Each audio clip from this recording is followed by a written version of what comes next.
Hi guys, welcome to the second episode of the series SA Entrepreneurial. Today we are going to speak with Luvuyo Rani, which is the CEO behind Silulo Technologies, and we're going to understand better his story and how we started. Don't you believe me? Stay tuned because this video once again will blow your mind.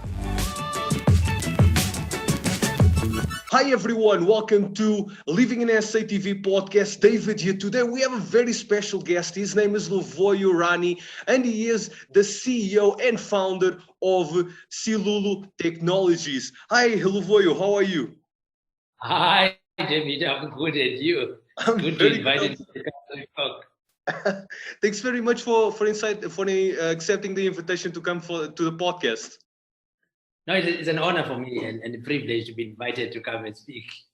Thank you very much. So this conversation with Luvuyo is going to be our second episode in this new series called SA Entrepreneurial. And I had to invite Luvuyo because he has a very inspiring story as an entrepreneurial from Queenstown in South Africa. So let's go to this amazing podcast because you guys are going to love it.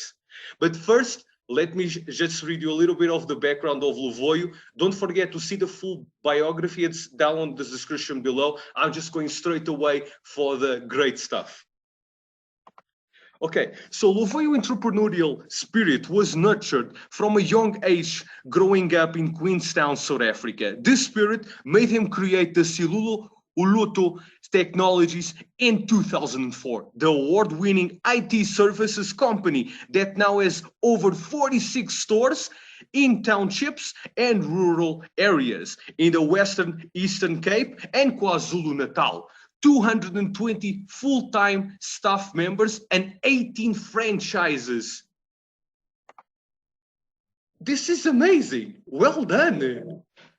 And we're going to know how Luvuyo came this far in this amazing podcast. Let's start with the first question. Luvuyo, our first question is, how the idea for this business started?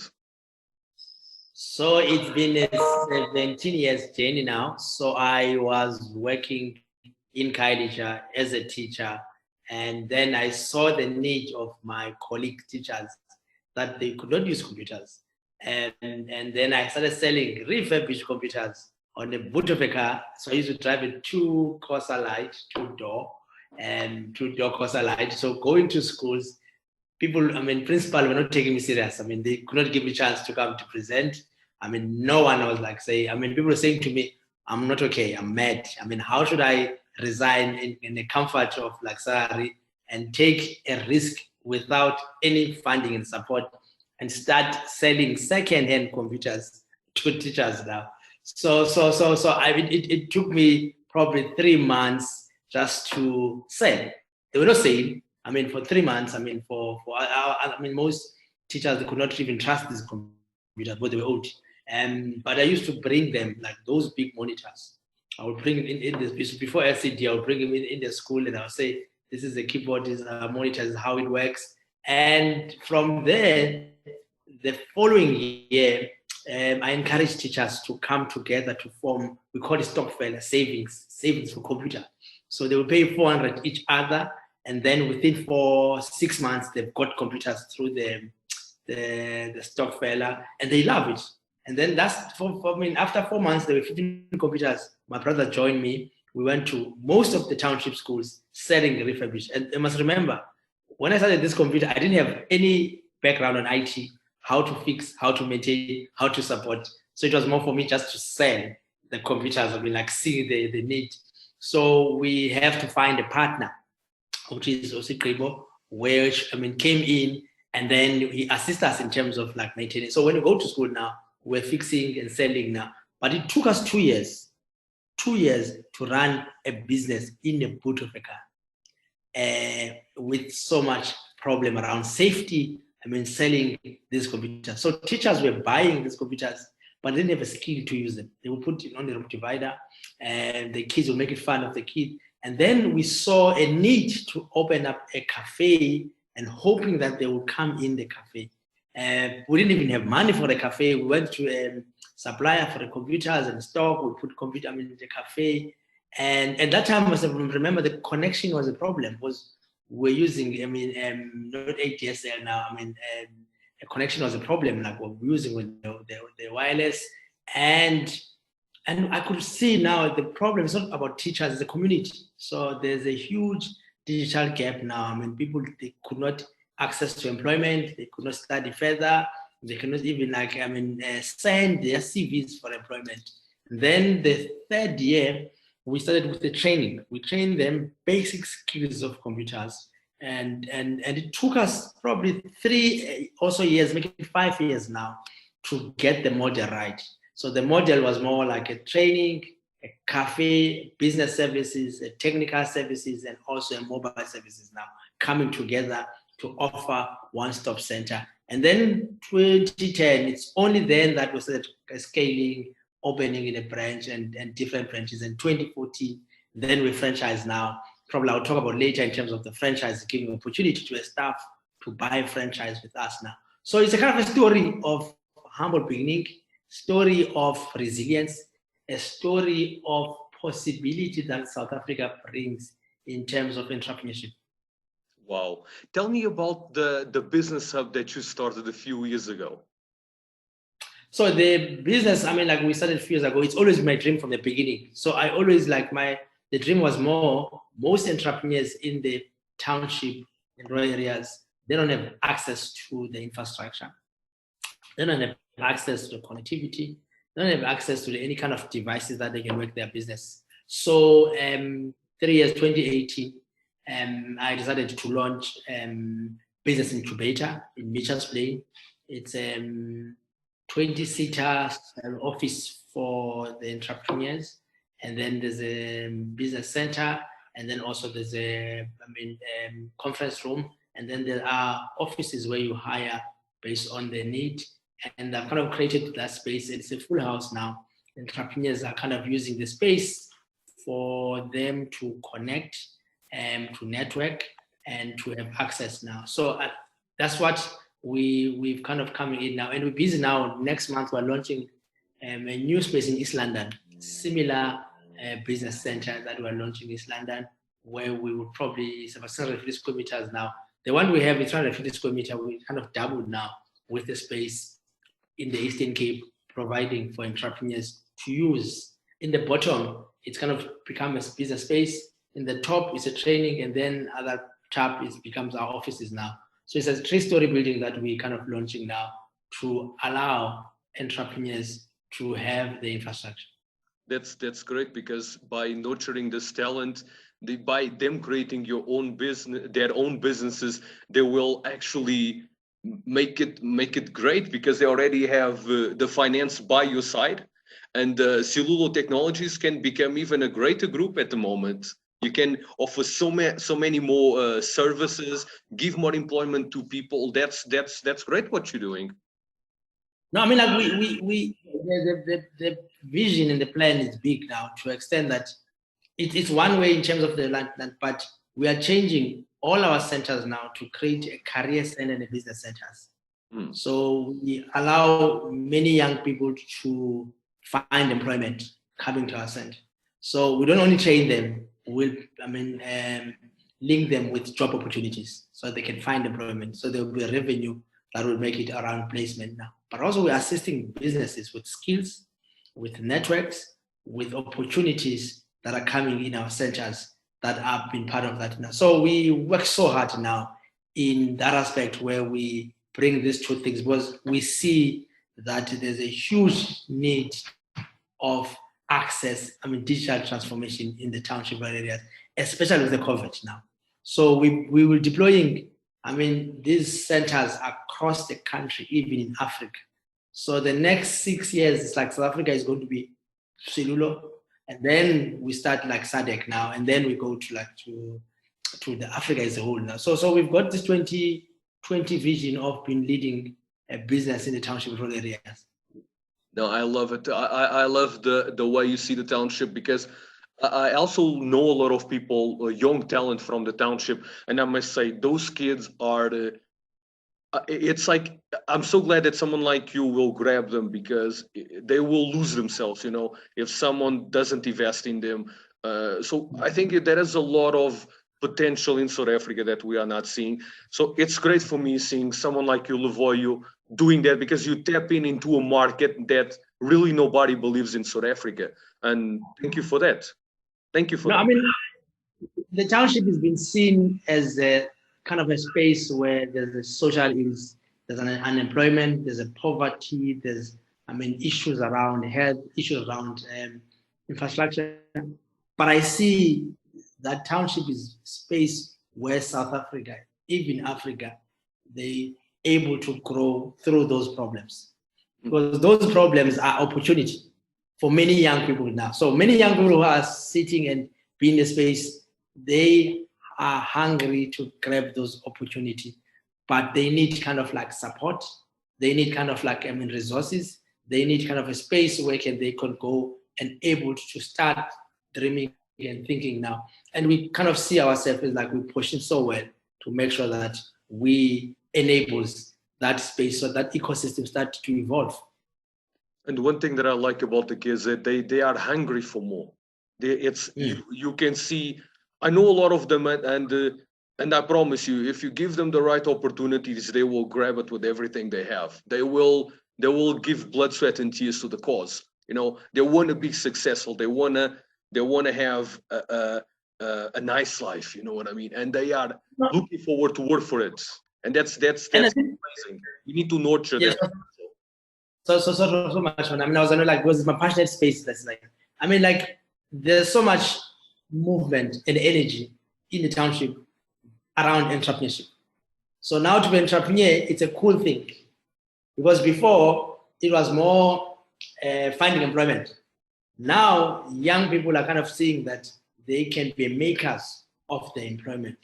So they want also to become the entrepreneurs that will come from the areas. We still have the social problem, the legacy of the apartheid that was created in terms of access to the market, access to land. We still have it. But I can tell you the most important thing is those challenges and bottlenecks brings different innovation, different thinking of solving those kind of like problems that was created in the past. Correct. I agree so much with you. I completely agree with you. You're right. And rather it's the new thinking. We need to think outside of the box, see what issues are in the market, supply that solution in order to go forward. Doesn't matter in what business, like you are in technologies, that is a big market gap still for this. It's not only the big corporates. What about the small companies, the upcoming companies, And this is where you're coming. And nothing is going to make politics and other things in Africa. We're not able to make, Africa, the solution and the revolution will come from entrepreneurs. Correct. So and it's the entrepreneurs are the future for the development of Africa. Exactly. So we need tech entrepreneur, we need social entrepreneur, we need to educate, we need everyone able to sell and realize that they have kind of their life is on their hands. So which means any kind of initiative that is in the township, that in the area, key to be supported, because it able to instigate and able to change the picture.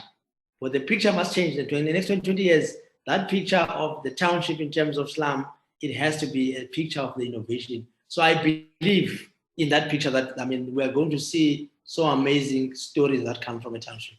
Mm-hmm. Well, I'm a firm believer that we can get the next African Silicon Valley in Soweto, for example. It's possible. It's just a way of we open our eyes and, educate people to this reality. We need to bring people to entrepreneurship. It's not the easy path, but it's the most incredible path that you can take, because you will learn so much out of it. And the people that you will know, what you will create, it will, like you said, the resilience. Will create that resilience. And when you look back, you're going to see everything all the mistakes, everything that you did, and think to yourself, I created such a meaningful thing. And this takes us to our next question, which is, what is the thing that you are most proud of in the work that you develop? Now, I mean, there are many things that I'm most proud of in the work that I'm involved in now. I mean, like, it's seeing, I mean, our students able to work in the retail stores. When I go and shop and meet with one of our students and say that, "Hi, Mr. Rani, I'm here because of you now." And seeing them in the banks, seeing them in the office of the Premier's office, that they are part of the program. So that gives me satisfaction and a joy to see the impact we are doing now. See some young people that say, because of your program, that now I'm running my business. I'm studying honors now on computer science because you bring interest as early when I was finishing up my school to on computers now, but now I'm kind of like doing I mean, in terms of like programs that I'm passionate about. So those are kind of things that I means a lot now. But I mean, also being acknowledged and recognized by the World Group Forum as one of the social entrepreneurs, and recognized by the Junior Chamber International as one of the 10 outstanding young persons of the world, by also recognized by, I mean, UCT now, they've got a case study that they have been part of the social impact enterprise. So those are kind of things that affirm work we do and difference what we do now. But the team we work with and the two of my partners that I'm with, because I become the front, but they are working so hard behind the scene now. So this is where I kind of like say that this organization has evolved beyond the individual to create organization now that will probably evolve in 10 times now. So those are kind of things that give me joy, satisfaction, in the sense that, I mean, next 3 to 5 years, I might not be on the steering wheel, but this organization will grow even beyond me. True. You're so right. You created a living organism, let's put it, out of your hard work, and you're still the head of the whole project, but it's growing into so it's like your legacy. I think that's the thing that you must be most proud of. Let me say it. Okay, so let's go to the next question. What are the most important traits of leadership, in your opinion? I mean, the leadership that I think for me is key and most is humility and humbleness. I mean, because you could be exposed and have next and network to different aspects now, but you must know where you come from. You must remain in your roots. As even us, as we grow, we will never leave township and royals. We won't see us in Sentin on waterfront. You will always see us in the area where people are.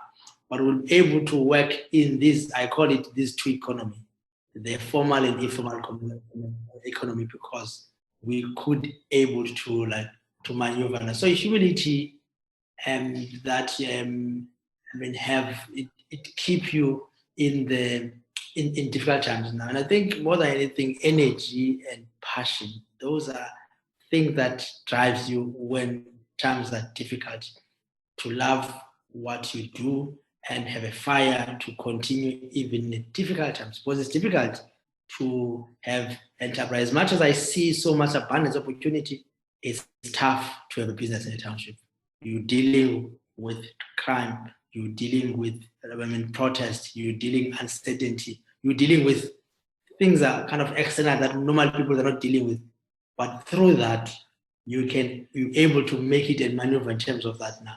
So that it able to build a thicker skin in me now, and also ability to network, go out and open doors, and able to be part of amazing networks that able to keep on evolving as a business, even in you an individual, to extend that you become relevant and you bring the cutting edge services to the people because of the access and network that you able to operate in kind of in a different sphere now, and be open-minded.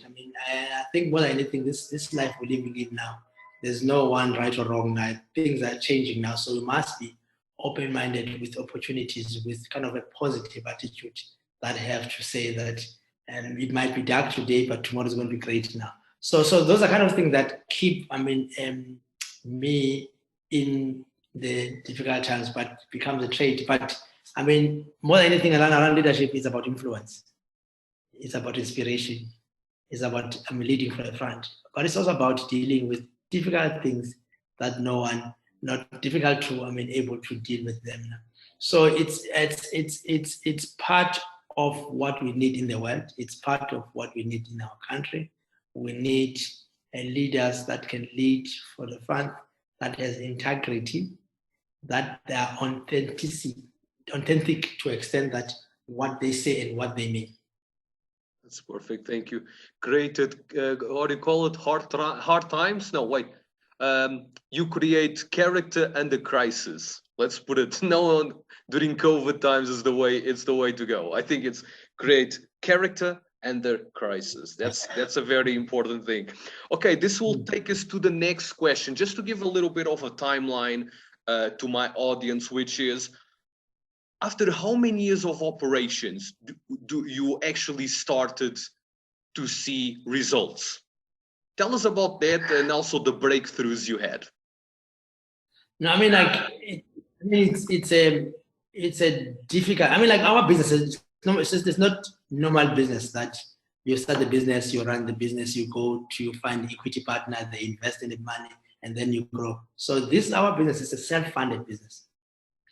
So which means that it's a sweat and blood that we give in to build this organization now. Through giving all now. So when you go through that route, there has to be some sacrifice that you do. So you're living an ordinary life. You don't live in a life that you kind of think you've made it now, because you're building asset. So part of these stores and access, you build this kind of asset that comes in now. And we know that the biggest breakthrough for us is when we have equity or when we sell the business. That's where, or when we build the business from generation now. That's where, but funny enough, it's just like we derive salaries. We never declare any dividends. We invest every penny back to the business to extend it allows us to fund more centers that we keep on opening up now. But it gives us a better value when we evaluate and when we looking for the equity. Now we are in a space now where we are kind of looking for the equity partner now. So we've got about 46 stores. We think South Africa will have about 300 stores. So which means that we need about 254 stores. That will probably need about 165 million rands for us to make sure that we are in that space now. And we're ready that we are going to grow in the next 6 years in that space now. But beyond, there are two things will happen. Beyond that, 3 things, yeah. We will grow even part of the SADC, but we'll also be at some point listed. At some point, it will be a story that's going to be listed on the stock exchange because of them. There will be much more interest in terms of that. And because of the problem around digital transformation in the areas where we are now. But the last point, which it used to bother me and it make me angry in the beginning when I started the business, it was government. So what we do, it's supposed to be done by government. But government are failing to provide the basic service, skilling people, bringing access, connectivity, internet access line. Those are kind of things that are the basic thing that government is supposed to be doing. This is what we're doing in the areas where there's no infrastructure. We bring these services now. So that's what we are going to we are going to influence the policy. We're going to make government to partner with us because they will not have a choice. They will have to drive the e-governance through us because things are digital. They will, come and say, can we talk with you? And we're going to say, part of this area, this is how do you bring service to the poor through us. So there's a bigger picture in terms of where we are now, in terms of how do we transform the ecosystem? How do we transform the system? There's like the system change now, because that's what, not only from the government, will become the last mile on big businesses in terms of access. So we're building a pipe that will have much more partnership that comes in. So our returns are going to be there because we're clear now in terms of like, and we intend, our intention is very clear that we're going to be there where we will leverage on the relationship that will take place in order for us to allow them to access the market. Wow, amazing. I'm so inspired to hear you. Thank you very much for that. That's really, really inspiring.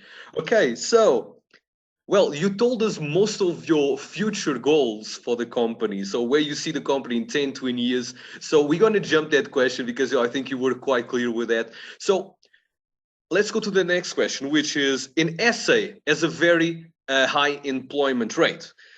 So people are encouraged to be entrepreneurial and start their own business. So what advice do you have for young South African entrepreneurs? No, my advice, I mean, like, is for many startups upcoming, aspirant to be entrepreneurs, just start. Start whatever you have in your disposal. Don't wait for someone. Don't wait for government. Don't wait for anyone that's able to come in. Start small, but think big. Have patience. Don't go for money now. Build yourself first and get understanding in terms of how you build your businesses. And love what you do. Don't just go because you see others. Just go because you love and you are good at what you do now. And that's what will keep you in the difficulty, because entrepreneurship is not for everyone. And entrepreneurship is a lonely journey. It's tough. It's not easy to have to run your businesses, but keep on pushing, keep on do what you love doing. I can tell you in years to come, it's going to pay you, it's going to reward you, and you just need to have that hunger to succeed, because you are the one that will make it. Don't kind of hope and listen and wait for others.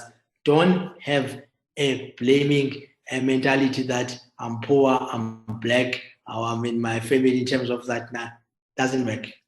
It is you who are in the steering. It is your organization. So entrepreneur allows you to have that freedom to control your destiny.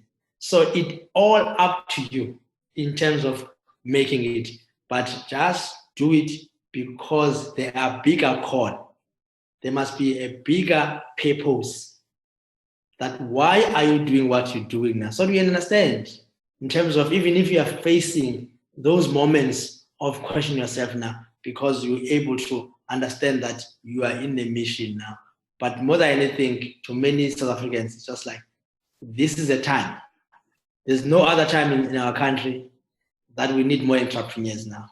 We need entrepreneurs. But lastly, is just to say, take care of yourself. Your well-being is so important. Don't give so much to extent you neglect yourself. Take care of yourself. Meditate, pray, walk, cycle, or do something so that you can make sure that you are insane, because it can be tough. It can be so much in terms of the depression. So take care of yourself. Thank you very much. Thank you for that, Silulo. You're so right. Okay, last question. How can people follow your work and see what Silulo is doing? Well, I mean, they can follow www.silulo.com. They can send email info@silulo.com. They can send email luvuyo.rani@silulo.com. They can follow to all the social media. I mean, Luvuyo Rani, Facebook, on Twitter, on Instagram, LinkedIn, and so yeah, I'm active, and yeah, I mean, just keep on seeing the exciting things that are happening. Because there are many exciting things that are happening. Just follow us and see what we plan able to achieve that. And yeah, we need more people to come and see how can we collaborate and partner with many people. Perfect. Thank you so much, Luvuyo. Guys, this was another amazing entrepreneurial story here in South Africa. I hope you guys love the show. I'm bringing more episodes. So don't forget to stay tuned, smash that like button, and see you in the next entrepreneurial SA Podcast. Okay, guys, so I hope you guys enjoyed this episode of this new series, SA Entrepreneurial. Make sure that you put your ideas, comments, anything down below, and I will see you in the next LivinginSAtv SA Entrepreneurial podcast.